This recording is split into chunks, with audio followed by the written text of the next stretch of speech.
Surprise everybody and welcome to a new episode of Surprise Guest with Pia Arcangel, where each and every episode is one big, you guessed it, surprise! Dahil hindi po natin alam kung sino ang ating guest at sabay-sabay nating malalaman kung sino siya. And for today, there's absolutely no set of clues, no nothing, no hint kung sino ang makakasama natin. So, good luck to me. Just kidding. Hindi. So, surprise appearance na lang ang ating guest for today, and that is the best. And we're gonna see where our conversation leads us. So, hi, surprise guest! Nandiyan ka na ba? Are you there, surprise Hello, guest? Miss Mia. Hello. Ooh, hello. Oh, Hello. hi! Oh, Kelvin, kamusta? Hi. How are you? Ang ating surprise guest is none other than Kelvin Miranda. Hi! So, ngayon lang din ako nakapag-ganito. So, medyo bago lang din sa akin. Hello, everyone. Wait, di ba meron kayong movie ni Beauty? Yes, so, ito, ang kumagat nito ay After All. Anong kwento ng After All? It's about reincarnation. Medyo, ako kasi as a person, believer ako ng reincarnation malalim na talakayan to. So, it's about an ending love ng dalawang tao na hindi nila in-expect na magkikita sila in different timeline. Hindi natin alam kung reincarnation ba talaga ito ng taong minahal niya before, or nakilala niya lang talaga to sa katauhan niya ngayon na tanggap siya at marami lang silang pinagkakaintindihan. Yun ang evil story. Yung character mo ba yung na-reincarnate or character ni Beauty? Tingnan natin sa movie. Surprise pala siya! Yes, medyo surprise kasi kapag in-elaborate ko ng gusto ba medyo mas spoil. Pero sige, technically, pwedeng si Beauty yung na-reincarnate. So huhulaan namin. Malalaman lang in the so- movie. Di pala siya outright na alam na. Wait, Yes. So, nag-shoot kayo ni Beauty nitong film na to. Wait, kasi second season na ngayon ng di ba? Walang matigas na... Yes. Actually, sinot namin to Miss P ng 3 years ago na. Okay. Almost 3 years na yung movie na sinot namin. Kasi meron din kaming ginawa before ng Beauty. Pagkalipat niya sa GMA, ako yung first niyang naka-work sa GMA. So, nagkaroon kami ng series which is Stories from the Heart. Mini-series lang yon, Loving Miss Bridget. Teacher ko siya. Yes. Oo. Teacher ko siya. Tapos ako yung estudyante nga. Nakita kami siguro summer vacation. Tapos hindi namin namalayan na makikita kami ulit sa school. Teacher ko pala siya. Oh. Yun, naging successful naman po yung outcome ng miniseries namin. Kaya po nasundan ng pelikula. Kaya lang, ang nag-produce po nun is under ALD production ako. Hindi ba may mga... Alam ko may mga intimate scenes kayo ni Beauty, di ba? Hindi, walang ilangan yon.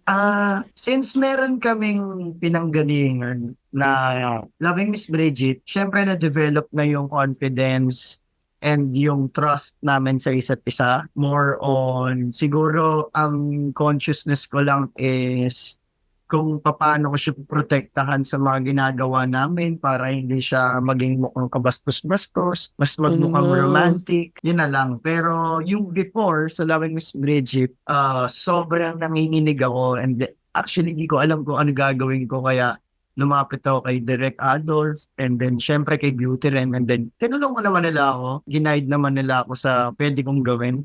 Ayun, hanggang sa sabi nila, para next time, alam mo na yung gagawin mo. Ayun, laking tulong niya.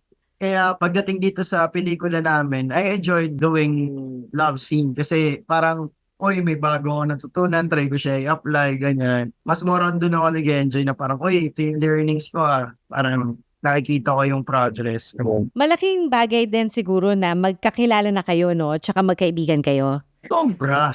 Kasi kung meron kayong pagkakailangan dahil hindi kayo magkakakilanlan, wala kayong pinagmumulan, kaya kayo nagkakaroon ng ilangan. So pag meron kayong tiwala sa isa't isa kasi kahit ano nang gawin nyo, parang sobrang komportable na eh. Kasi pinagkakatiwalaan niyo isa't isa. Kumbaga, mas nakapag-share na kami ng stories sa isa't isa. Ang dami na namin na pagsalukan. Hindi lang experience, kundi stories na kaya mas magaan na. With beauty, ganun din. Di rin siya naiilang. Kasi nga, magkakilala na kayo eh. Hindi naman, gaya nga nung sinabi niya, parang mas naging komportable siya nung mas nagkakilala na kaming dalawa. Oo. Kasi on and off, Sino iba yung kasama sa movie? ayan, kasama po namin si TJ Marquez, Devon Ceron, Tart Carlos, Juan Carlos Galano, tapos marami pa pong ibang veterano. Siyempre, ang nanay ko dito, si Tita Oro, Elizabeth Oropesa. Isa pang makakasama namin dito, which is si Tito Bembol Roco. Isa sa mga tinitingala sa industriya at natupad yung mga gusto kong mga trabaho yun. Oh, nice. Sa ano ba kayo? Sa Manila lang kayo nag-shoot or out of town? Out of town, sa may Bolinao. So, mga 6 days kami sa Bolinao. Wow. So buong movie nakaset doon? Yes, doon na kami sa Bolinao nag-shoot. Nice, nice. First time mo magpangasinan. Sobrang ganda doon, di ba? Sa mga ano ba kayo? Sa beach. Beach, oo. Ganda, ang ganda sa first time kong makapunta sa Bolinao nang ako lang mag-isa. Tapos ako lang din nag-drive all throughout. Talaga? Mag-isa ka lang sa kotse? Tapos ang haba na drive Yes, na ako yun, lang ha? talaga. So parang 4 hours driving yun. Hindi ka nagsa-stopover? Kaya mo dire-diretso? Wala, dinire-diretso ko na siya kasi parang bumiyahe yata ako noon madaling araw. 1 a.m. ako umalis dito sa Marikina. Nakarating ako doon ng mga 5 something morning. Wow! Curious ako pag ganun. Ano yung playlist mo? I'm sure nagpapatugtog ka.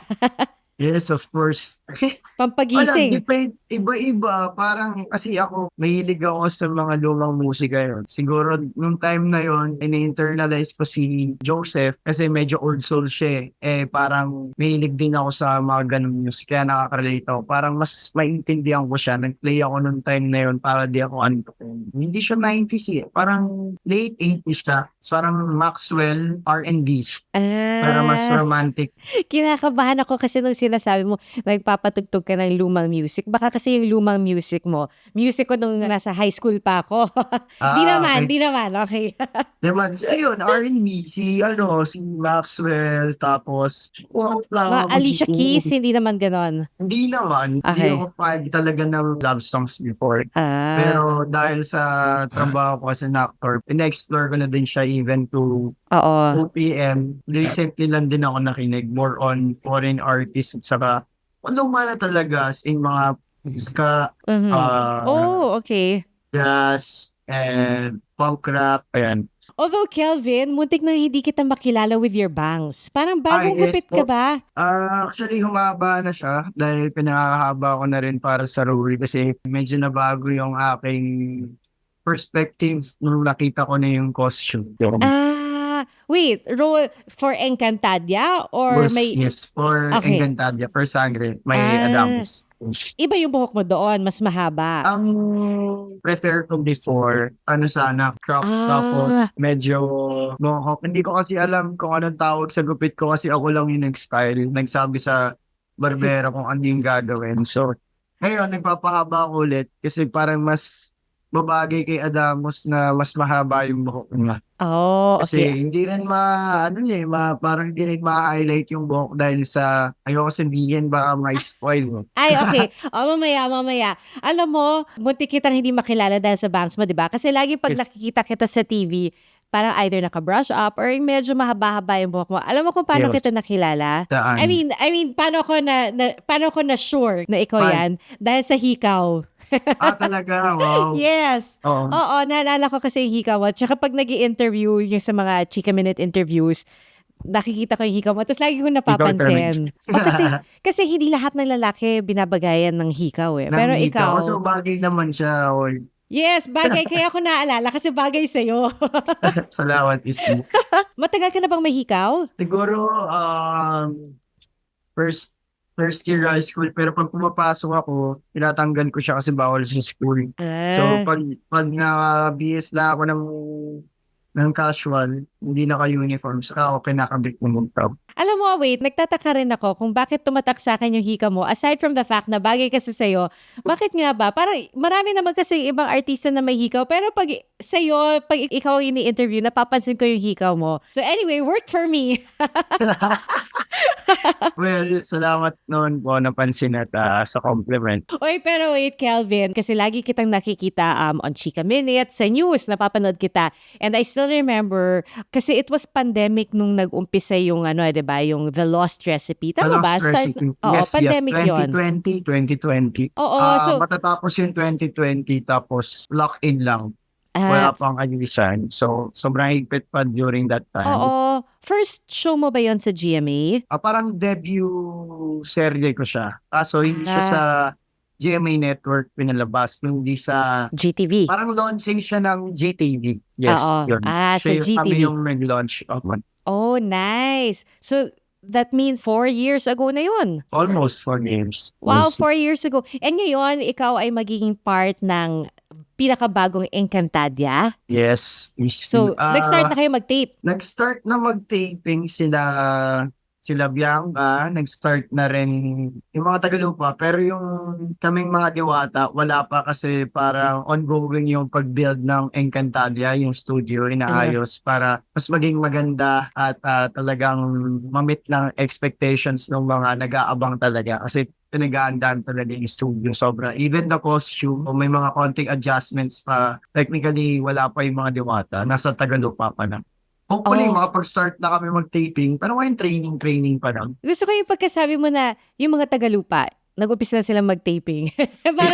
Yung mga Tagalupa, nandiyan na sila sa tabi-tabi. Nandyan lang sila. Parang mga Tagalupa talaga. So, mga Diwata. Oo, iba kasi yung Diwata, iba yung Tagalupa. Wait, pag sinabi mong may mga training kayo, you mean physical training? Yes, physical training po. Actually, parang na-pause lang yung training namin kasi parang inaantay yata si Angel Guardian kasi nagtitaping pa sila ng Running Man sa Korea. Oo. So, pag uwi nila, dun pa lang ulit mag-resume yung namin, training namin. Okay. So, pero ano ba yung physical training na ginagawa nyo? Hindi naman yan parang gym or martial arts? Ako as personally, training ako para sa mas magandang physique, mas okay, mas bagay sa character.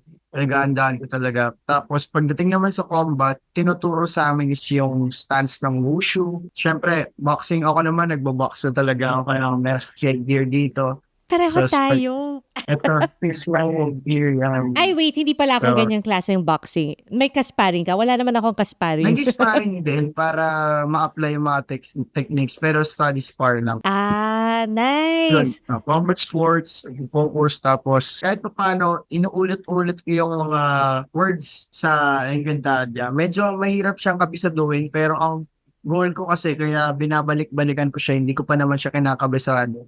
Para lang maging madulas sa bibig ko pag sinasabi ko siya, hindi awkward, and then sinasanay ko yung sarili ko na sinasabi ko yung mga ganong salita. Pinakikinggan ko lang, ganun. So, more on ganun lang na training para sa sarili ko na ginagawa. Ang galing, no? Yung preparation mo starts way before actual taping, actual filming. Sabi po kasi sa amin, kailangan well-trained na bago sumalang sa set para hindi maging pangit yung result, yung outcome ng mga fight scenes, para lang yung muscle memory namin, alam namin yung ginagawa namin. Saka mas kapani-paniwala yung na warrior talaga kami. Baga, kahit na hindi ako sobrang stretchable, kailangan maging parang goma ka. Yun yung sabi sa amin. Kasi yung stance, hindi siya basta-basta For me, challenging talaga para sa akin dahil bago sa akin yung wushu. Hindi ko alam kung paano. Pero nung nag-start ka ng training, hindi talaga siya madali. Sobra.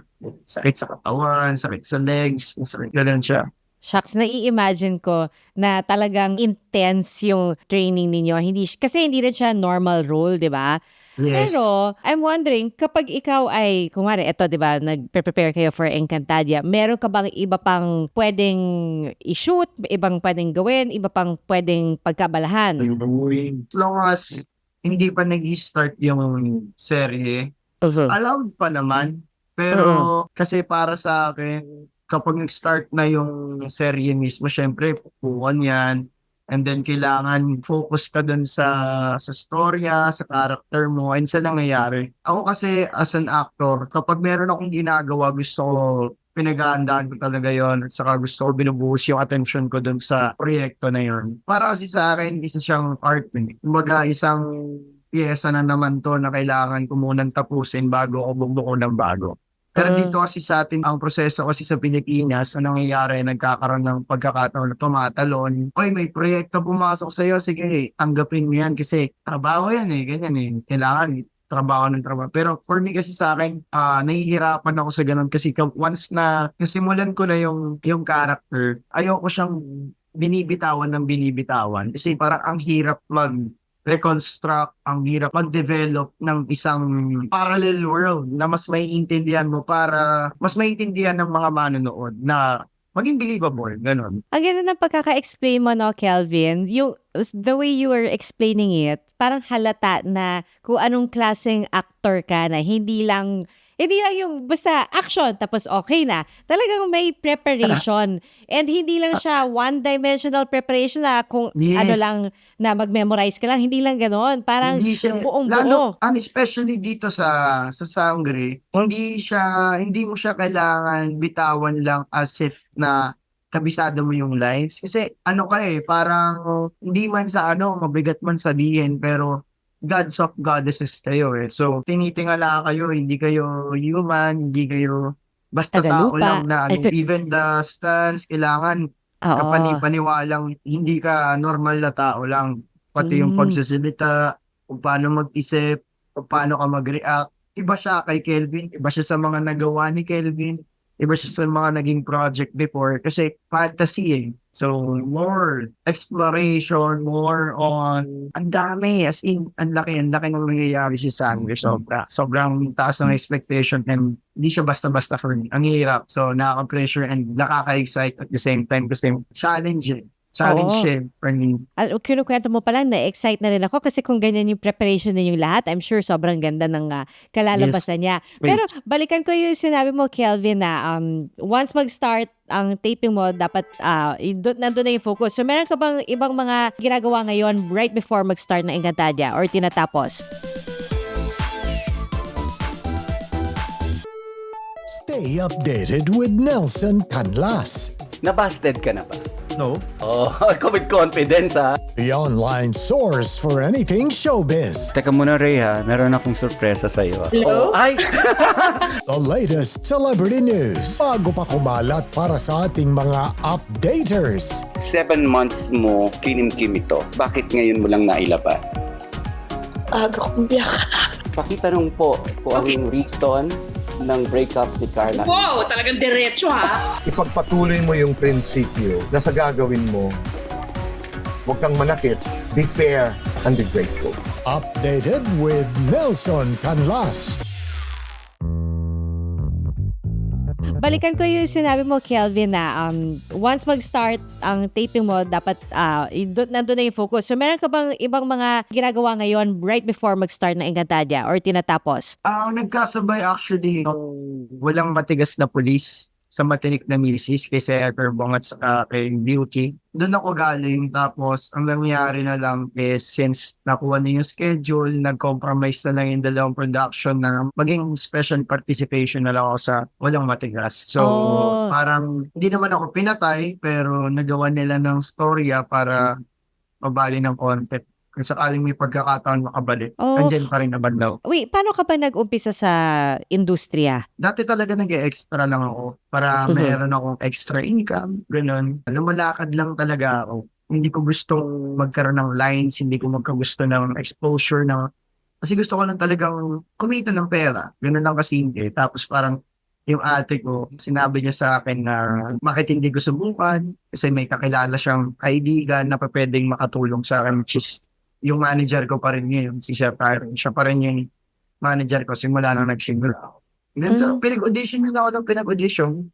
ako, audition lang din ako ng audition kahit na minsan hindi na para sa akin yung role, hindi ko nararamdaman kung nakikita na para doon ako. Tinatry ko pa rin. Hanggang sa nabigyan ng opportunity, natuto, napamahal sa pag-arte. Kasi bata pa lang ako, gusto ko na talagang umarte. Kasi nung nakapanood ako ng theater play sa school namin, doon ko na-appreciate goosebumps ako ng time na yun. Parang gusto ko maging katulad nila. Parang gusto ko yung gumanap ng character na ganyan mo kahit na ano. Oh, so ano ka ba? Naging part ka ng iyong drama club or ano sa high school? Dapat magkakaroon ako ng play before, nung grade 5 ako. Kaya lang, hindi natuloy. Pero nagre-rehearse ako nun pataas kasi ayaw nung airpot ko ng time na yun. Iwan nung surroundings ko, hindi nila gusto. Kaya hindi ko na lang din natuloy. Kasi masyado pa akong bata. Tapos yung mga lugar na pag-show namin is malalayo. Wala akong kasama. Kaya hindi na din ako natuloy. Ikaw lang ba ang performer sa buong pamilya nyo? Yes, pero sa family namin, marami ding mahilig sa music. Meron din mga musicians, meron ding mga artists, like mga visual artists. Oh, okay. So, nasa dugo nyo rin pala yung pagiging artistic, ganyan. Yan, parang siguro. Oh, so paano mo na-convince yung tatay mo na payagan ka mag-showbiz? Parang hindi ganun kadali yung naging pagtanggap niya. Parang marami ako kailangan napatunayan bago siya naniwala na kaya ko. Kasi gusto niya talaga is tapusin ko muna yung pag-aaral ko. Oh, ilang years ka na ba sa industry ngayon? Parang 7 years na.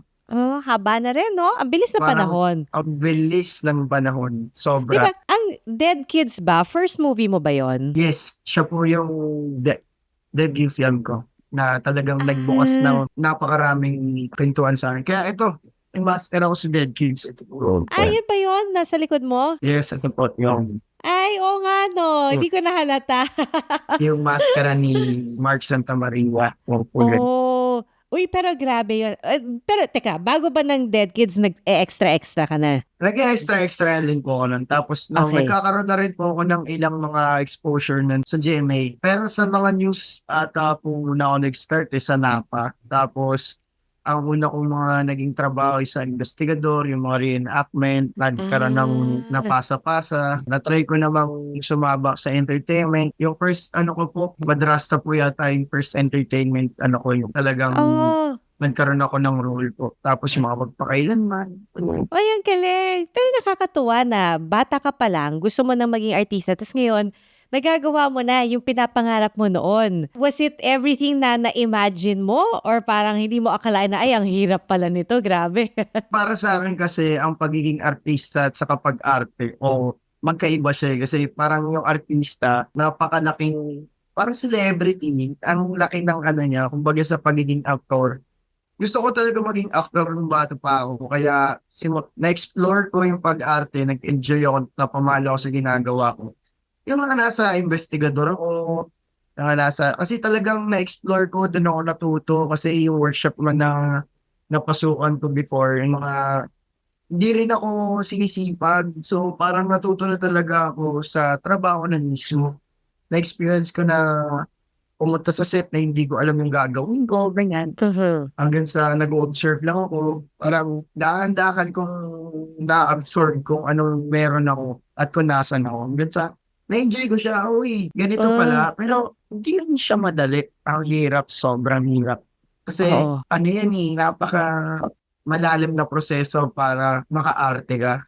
Pero syempre, di ba, pag gusto mo, gagawin mo lahat para maipagpatuloy mo.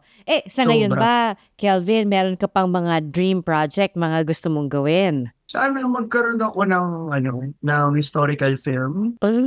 Sana magkaroon din ako ng, siguro, role na meron akong disability.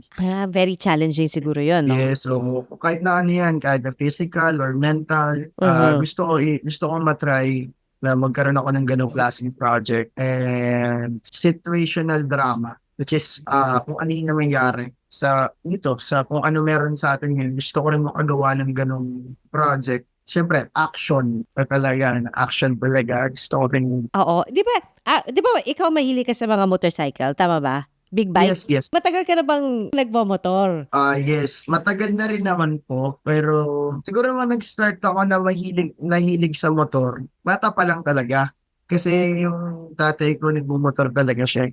So, minsan paghatid sa school, nakasakay sa motor, bata pa lang. Or Oo. minsan, kung saan pupunta, nakaangkas. Na-experience ko talaga sumakay bata pa lang sa motor. Kaya parang nahilig akong tumingin sa mga motor. Hanggang sa nung unang-unang nagkaroon ako ng motor was 2019 yata yun. Siya yung naging service ko papuntang Tipin, pero hindi pa big bike siya. Parang underboard, which is lower cc lang, dirt bike siya. Yun yung ginamit kong papunta sa Tipin. At least hindi ka natatraffic masyado. Yes, sobrang convenient for me ng motor. Kaya mas makamotor ako kay Sportche. Pero fan of din naman, yung cars naman. Kaya mo ba magmotor na mula Manila hanggang Pangasinan? Para di ba sabi mo 4-hour drive eh. Kaya mo ganun kahabang motor? Kaya naman. Kasi adventure yun eh. Parang sino bang ayaw sa adventure, di ba? Parang ang saya-saya mabuhay ng may adventure. Kasi for me, life is adventure, di ba? Parang Oo nga. hindi mo kailangan diktahan kung ano yung mangyayari. Hindi mo kayang diktahan kung ano yung pwede mangyari. Subok lang ng subok, ganun lang. Kasi hindi mo naman talaga alam kung ano yung mangyayari po kasi parang itong present yung tindihin mo. Parang sige lang, challenge yan eh. Ang boring yung buhay pag walang challenges. Kumbaga, walang problema, walang solusyon. Yung parang ano yun, life is about life. So, kailangan mabuhay ka sa buhay niya. May na-date ka na ba na sinama mo siya na nakaangkas sa motor? Meron na rin naman. Meron na. Okay. So, kailangan may extra helmet ka. Kapag may kasama, syempre, kailangan Oo. talagang may extra helmet. Ay, yung mga tanong ko talaga, no? Mga naku-curious lang kasi ako, sorry. Iniisip ko, kasi kung magda-date ka, what if wala helmet yung babae? So, kailangan meron kang sariling, may extra helmet Meron din ka. ako na date na ayaw nang sumakay sa motor. Oh, takot sumakay. Takot talaga. So, nire-respeto ko naman yun. Oo. Kumbaga, syempre, okay. So, pag ganun, kotse na lang. Kotse na lang tayo. Music lover ka rin. Music lover talaga. Oo. Pero, na-stop ako mag-play ng music kasi parang since naging ganyan. Kaya, Oo. more on, nakikinig na lang din ako ngayon. Marunong ka bang tumugtog ng kahit anong instrument? Actually, ito acoustic, guitar. yes, na konting bass, konting drums. Alam mo, Kelvin, parang nagamit mo na siya sa panligaw. Hindi pa naman. Ikaw ba, kapag nanliligaw, talagang masugid na manliligaw? Depende. Or gusto mo ikaw yung hinahabol? Hindi naman. Normal pa rin naman. Kasi hindi ako naniniwala. Kumbaga, I'm just being myself kapag nanliligaw ako. Ayoko yung thought na kailangan maging masugid ka. Kumbaga, kung ano yung dala ng damdamin ko, kung ano yung pinakikita sa akin ng katawan ko, kung ano yung binibigay sa akin ng emosyon. Pinakikita ko lang sa nililigawan ko. Kumbaga, okay, normal lang. Hindi ko iniisip na kailangan mapasagot ko siya, hindi, I mean, pinakikilala ko yung sarili ko sa abot ng mga kaya ko. Baka naman never ka pa nanligaw. Baka ikaw yung laging hinahabol. Nanligaw ka na ba? Nanligaw naman ako. Kumbaga, ilang beses na rin ako nanligaw. Maraming way na rin. Ano pinakamahabang courtship period mo? Siguro mga 4 or 5 months, ganyan. Matagal din ha? Pero hindi ko pa naman na-busted. Busted na rin ako. Huh? Hindi naman busted na masamang way. Kumbaga, Okay. parang hindi ready. Kumbaga, hindi lang ready. Tapos, na-realize ka lang na hindi rin pala ako ready that time. So, parang na-put on, lang ako. Parang, paano ko ba sasabihin? Parang na-pressure lang din ako na longing ako for a relationship kahit hindi pa naman. Hindi ka pa pala ready. Baka naman 13 years old ka pa lang noon. Hindi naman. Ilang taon ka ba nang una kang nagkaroon ng girlfriend? Siguro ako 17 years old. Ay, may edad na. Not may edad as in may edad. Pero kasi, 16 or 17 yun. oo. Okay. Kasi di ba yung iba, 14, 15. So yung 17 parang sakto lang. Meron na rin, hindi naman matuturing na girlfriend and boyfriend na yung 13, 14. For me, parang lang siya puppy love pa rin siya kasi hindi pa ganun yung maturity mo eh. Yung understanding niya sa love, parang hindi pa ganun kalalim eh. Hindi mo pa talaga naiintindihan yung love. Hindi mo pa siya alam kung paano mo ipapakita, kung paano mo ipaparamdam. Confused ka. So, kaya hindi ko siya tinuturing na relationship. Shucks. Alam mo, Kelvin, pag yung may mga single, tas mapakinggan nila to, lalo silang mai-in love sa'yo. Kasi pag narinig, alam mo yung pag narinig mo yung mga philosophies ng isang tao tungkol sa love or tungkol sa relationship, tas pag malalim yung philosophy nila, parang mas lalong nakaka-in love, di ba? Totoo Yung sa'yo naman, kasi malalim eh. ganun din naman ako. Kumbaga, for me kasi yung love, there is no exact definition. Basta't nararamdaman mong masaya ka, basta't nararamdaman mong payapa ka, basta't nararamdaman mong nag-exist ka. That's a form of love for me and general or in a relationship. Kasi parang, gano'n mo ba ako kamahal? Para sa akin, hindi man yun nasusukat eh. So, makikita, oo. O, diba? Parang, kailangan ba may mas or pinaka, diba? Parang, for me, sapat na sa akin na nararamdaman ko yung pagmamahal sa pagitan natin. Parang may hugot yung pagkaka-explain mo na yan. Siguro, may ugot talaga. Kasi, learnings na siya from my past experiences. So, na-develop na lang din siguro. Okay. Natatandaan mo pa ba kung kailan yung first real heartbreak mo? Kailan ba yung first? Siguro yung 17 years old daw. Okay. Kasi nga, parang first. Kasi hindi ko pa nga alam kung paano ko maiintindihan. Kasi ang bagay, once na naiintindihan mo, mas subtle na lang. Nagiging subtle siya. Ay, okay. Parang nagiging, nasasanay ka na sa ganung proseso. Oh. Nagiging kumpiyansa ka na. Ay, okay. At alam ko na yung gagawin ko dyan. Okay. Uy, Kelvin, thank you ha. At game na game ka sumagot sa lahat ng tanong ko. Very random questions. Kasi nga surprise naman kasi to, di ba? So, surprise din yung mga tanong. Pati para sa akin. Pero eto, Kelvin, alam namin na busy ka. Naghahanda ka na para sa upcoming serye na Encantadia. At syempre, busy ka sa pagpapromote ng inyong film na After All, na showing na. So, before we let you go, meron tayong inihandang surprise game para sa'yo. Tingnan natin Ano kung na ano rin yung surprise na yan? Batay Naku, tayo. kala mo ako lang ang masa-surprise dito. Pati ikaw, syempre. So, eto ang surprise game. Teka, babasahin ko. Okay, ang title ng ating game ay After All. Dahil yun ang title ng iyong pelikula. Sige. Okay. Sige. After all, or anong unang gagawin o sasabihin after all ng isang pangyayari. Okay, so tatanungin ko lang, sasagutin mo lang to. Alright, Kelvin, after all the pagod and puyat ng isang buong araw na taping, Minsan ako nagra-ride. kahit pagod ka Oo. na, nakaka-relax pa rin yun? Kasi ako yung tipo na tao na pag sobrang pagod, nahihirapan ako makatulog. Pero minsan din naman, tinutulog ko na din. Pero minsan kasi may instances na gano'n yung nangyayari, naisipan ko bigla na gusto ko pang mag-ride kahit paantok lang ako ng pahangin, ganyan, para maalis ba yung, parang nagpapagpag ako. Na yung utak ko sa trabaho, parang maramdaman ko ulit yung freedom. Kasi pag nagmumotor ka, parang sa akin, doon ko nararamdaman yung kalayaan ko sa pagmumotor ko.